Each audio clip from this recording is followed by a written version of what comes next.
তো আছে আপনার ওখানে পানি লাগবে পানি পানি আছে হ্যাঁ এরকম একটা বোতল আছে মুগ্ধ আমাদের জন্য অনেকগুলো পানির বোতল রেখে গিয়েছে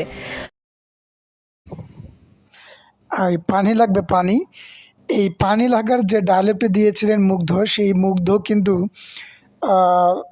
19শে জুলাই 2024 সালে স্বৈরাচার সরকার হাসিনার আমলে গুলিতে নিহত হয়েছিলেন।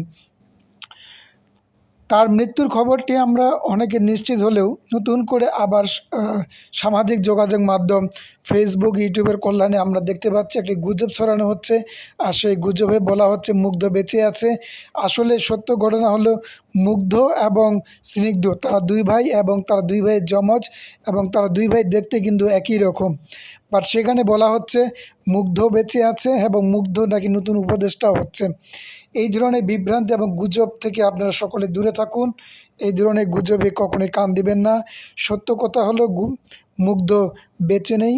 মুগ্ধ 19শে জুলাই রাজধানীর উত্তরায় পুলিশের গুলিতে নিহত হয়েছিলেন, যে গুলিটি তার মাথা ভেদ করে চলে গেছে এবং মুগ্ধর কবরও আমরা মিডিয়ার বিভিন্ন কল্যাণে দেখতে পাচ্ছিলাম।